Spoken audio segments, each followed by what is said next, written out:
E primeira edição do nosso Conexão Brasília desse ano de 2023. Diego Amorim está com a gente. Bom dia, Diego. Feliz ano novo.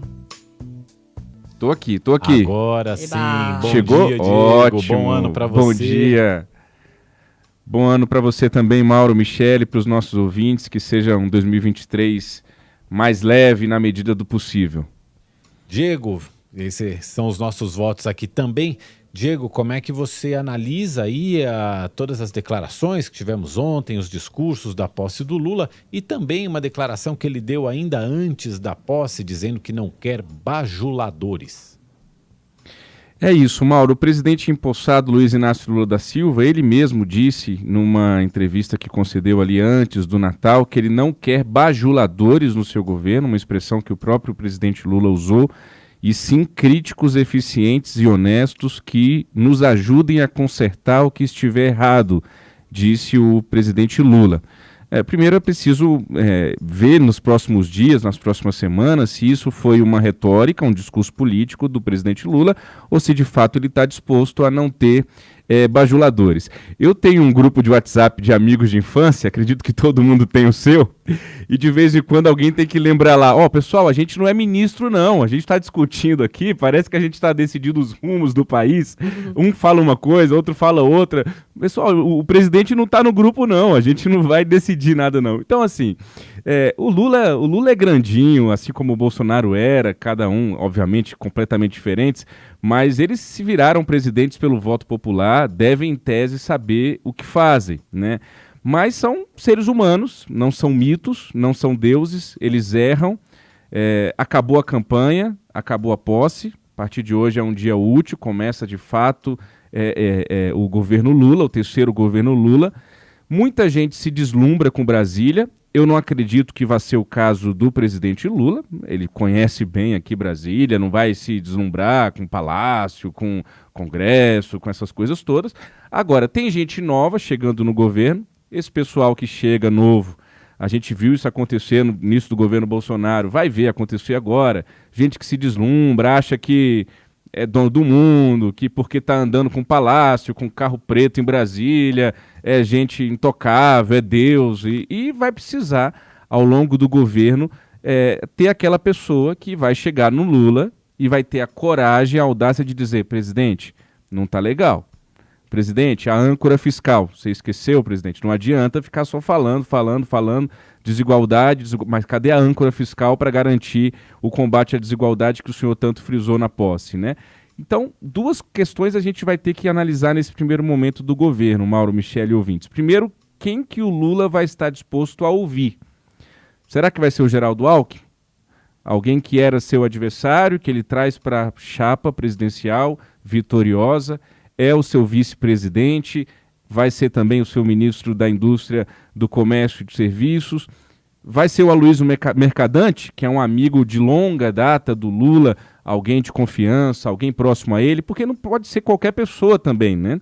Tem que ser alguém que o Lula confie, assim como a gente na nossa vida pessoal precisa ter alguém de confiança, muitas vezes é a nossa esposa, né? É o marido, é alguém de dentro de casa que pega na gente e fala, não tá legal, por aí não vai dar. E a gente precisa disso, todo mundo, todo ser humano precisa de ouvir também as críticas, não só elogios, o chamado feedback, aí, o retorno que a gente gosta tanto de ter para a gente cada vez mais melhorar.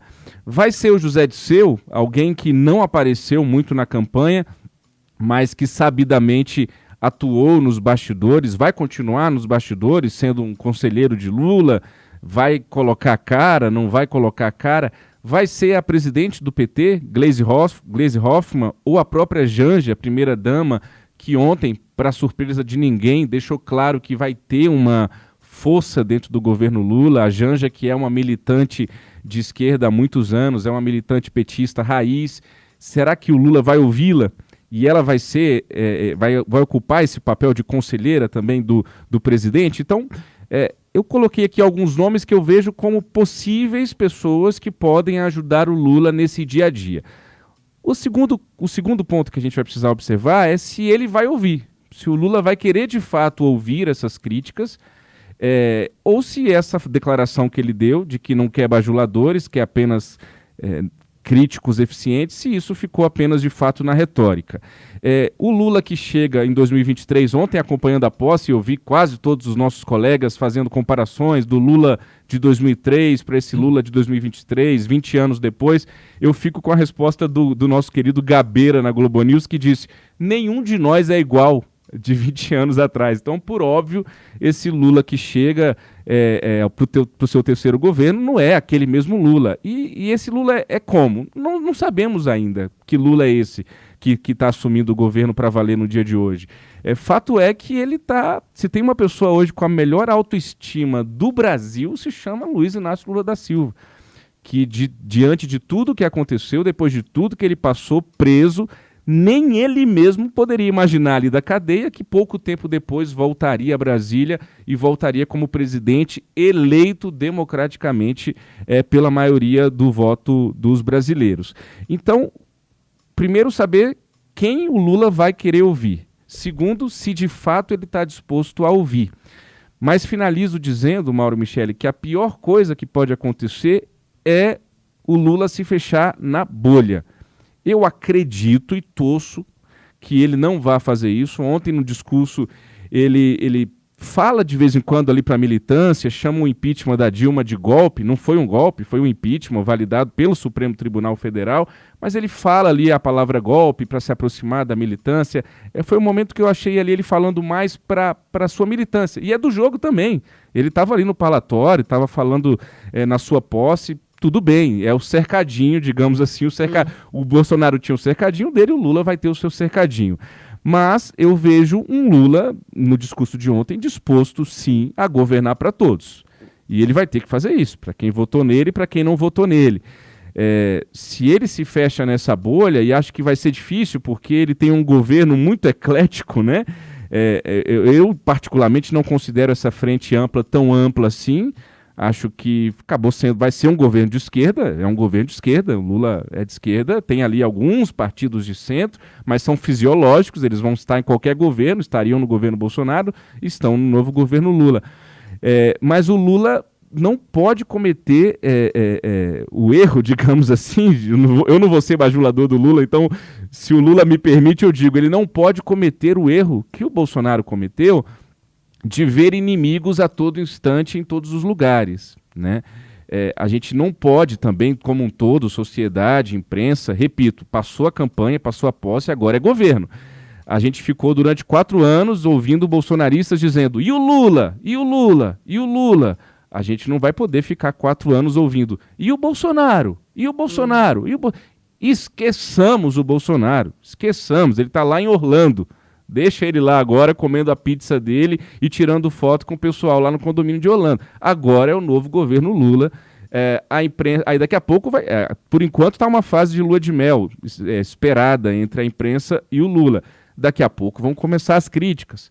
Daqui a pouco vai surgir um indício de escândalo aqui, uma suposta polêmica acolá.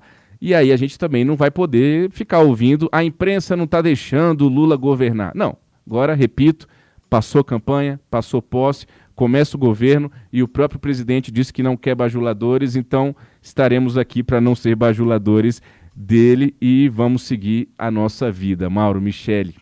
E as críticas até já começaram. Primeiro porque houve uma situação completamente não usual de que o governo começou antes do governo, né? O governo Lula começou 2 meses antes porque o Bolsonaro simplesmente abandonou a presidência da República, desapareceu. E segundo, então assim, durante todo o processo de montagem do Ministério de negociação da PEC da transição, já houve críticas. Então algumas críticas já começaram. E mesmo nos discursos ontem do Lula, já teve gente que criticou, por exemplo, essa tendência de achar que o Estado é um grande indutor do crescimento, que quem defende uma economia mais liberal já fez críticas a esse aspecto também. Agora, uma coisa que eu acho que não muda no Lula é uma capacidade de articulação política e de buscar consensos. Isso faz parte de toda a trajetória do Lula, desde dirigente sindical. Talvez ele se valha disso para tocar esse mandato dele também. E a gente está aqui para observar e, se for preciso, para criticar também, né, Diego?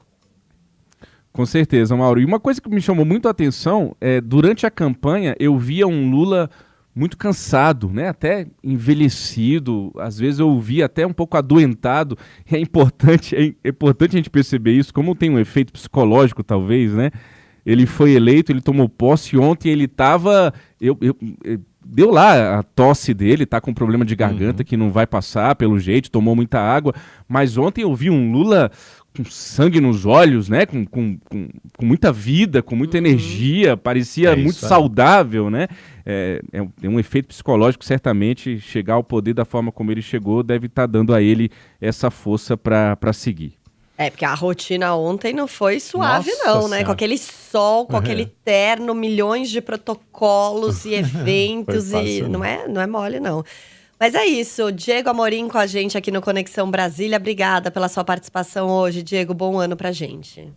Até amanhã, um ótimo ano. Até amanhã.